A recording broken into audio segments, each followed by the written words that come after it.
It was the end of World War II. The United States and the USSR were destined to be friends to the end of time. They kicked the Jesus out of the Nazis, but faster than you can say Yalta Conference, boom! It's the Cold War. The Cold War. It's a lot warmer than it sounds. Nobody knows what started the Cold War. Some speculate that Americans just didn't like communism. We're sharing. And that hurt Russia's feelings. And what resulted was a mutual sense of distrust. Soon the Cold War was in full swing, with tensioning, and space races and walls and wars, etc. February 9th, 1946, Joseph Stalin gave an election speech where he claimed communism is not compatible with capitalism. Things only escalated from there. Russia tested its first atomic bomb. 3 years later, in 1949, which scared the US. Joe McCarthy, in particular, was scared. Actually, he was really scared. Some could say he was even afraid. Nothing scared more than a different way of life, and the color red. So that was the beginning of The Red Scare.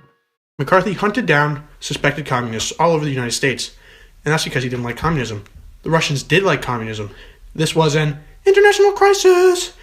This made the Americans scared. But then they got tired of being scared, but not before the lives of many innocent Americans were ruined as they were blacklisted as communists. But the Americans weren't tired of being scared for long. Here comes the Cuban Missile Crisis. Once there was a guy who liked to cheat on his wife and also run the country sometimes. That guy was John F. Kennedy. Like the airport. In 1962, he made a mistake called the Cuban Missile Crisis. Actually, he didn't. He actually got us out of it. Long story short, the world almost ended, but the missile crisis was averted at the last moment. Then John F. Kennedy went back to cheating on his wife. Meanwhile, in Russia, things started happening in a major way. Somebody in Russia said, "It's time to build a wall. We are going to build a wall. A big wall. In Berlin. A Berlin Wall." And so they built the Berlin Wall. And then the Russians decided they liked space.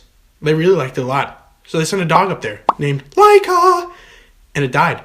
In space. Alone. Nobody knew. Since the first test went so well, they decided to send a man up there. Yuri Gagarin. And it went very well. He was the first man in space.